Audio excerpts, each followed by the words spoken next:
Hello, welcome to FightCore USA. Do you know what to do when you're fighting someone who's much bigger than you? Excellent. This is something that I get asked all the time. What do you do when you're refacing somebody who is a lot bigger and stronger than you are? There's not one specific thing. There's a few things that you need to take into account, but if you put it all together, it gives you a blueprint of how to go out there and beat somebody, even if they are a lot bigger than you. And the most important part of this is that you have to be willing to be uncomfortable, okay? You can't just stand there and be like, oh man, I hope he doesn't punch me. You have to go after him as well. So the first thing that I want to talk about is power. You can't trade power with a bigger guy because he is gonna outpower you every single time. So what you need to do is find a way to either outspeed him or outthink him. And usually the biggest guys aren't the most athletic guys, so you can usually outspeed them. The second thing is to keep your distance. A lot of people ask me, what do you do when the big guy comes forward and starts swinging haymakers?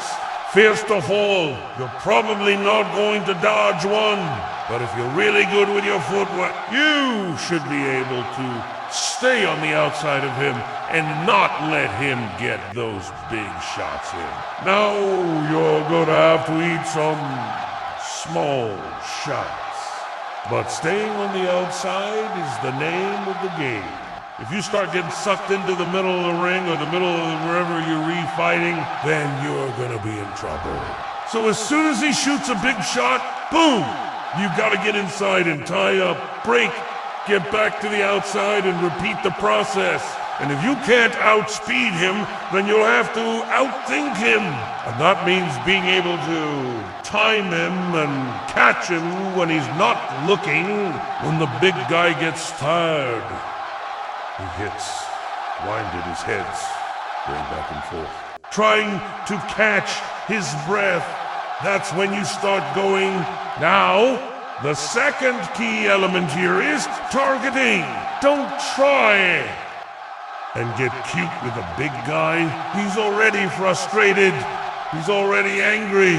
So you need to try and annoy him by going for the eyes or the groin or anything like that. It's not going to work.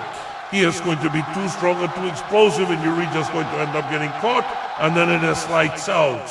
Instead, you want to target the body and the legs. Those are the two places you want to hit, because the bigger guy is already carrying around a lot of extra weight. He's already working that much harder. So, the more you can hit the body and the legs, the more you're going to slow him down and wear him out. And eventually, the frustration is going to set in. And then you can start picking him apart. If you think about it, most of the times when someone gets knocked out in a street fight, they get knocked out because they get frustrated and they get careless. So if you can make the big guy frustrated, then you're doing something right. Another thing that you can do is drag the fight into the later rounds. If you can make it last, say 3, 4, 5 minutes, maybe even longer. The longer the fight goes on, the more cardio becomes a factor. And we all know that bigger guys, they have a hard time with their cardio. So if you can make the fight last, then you're going to be in a good position to win. But it's not easy to do that against a big guy because, again, they're going to be stronger and more powerful. And if you make a mistake, they're going to capitalize on it. So you have to be patient and pick your moments wisely. And remember, it's not about being the strongest or the fastest or the biggest. It's about being the smartest. So, let's go through this again. Let's talk about the big guy coming forward, throwing haymakers. We all know that if you're a smaller fighter, you can't just stand there and box with a big guy. You're gonna get decked. So the only option you have is to get inside and tie up. Now, The best way to do that is to get on the inside of his arm, reach over, grab that head and tie up. Now, if you're a smaller fighter, it might be hard to get inside because he's already going to have his guard up. So what you need to do is wait for him to throw a big shot. As soon as he does, boom, you shoot in, grab that head, and try and push it over. It might take a little bit of force, but once you get that head close enough, you can grab a hold of it and tie up. Now, obviously, this isn't going to work every single time because the big guy is already frustrated. He's already pissed off. So he's going to be trying to gouge out your eyes, throw you off. So you have to be ready for that. And also, you have to make sure that you have a solid base. Because if you don't, he's just going to toss you off balance, and then it's lights out. So, this is why I always tell people that fighting is not an easy sport. It's not something that you can just wing it and hope for the best.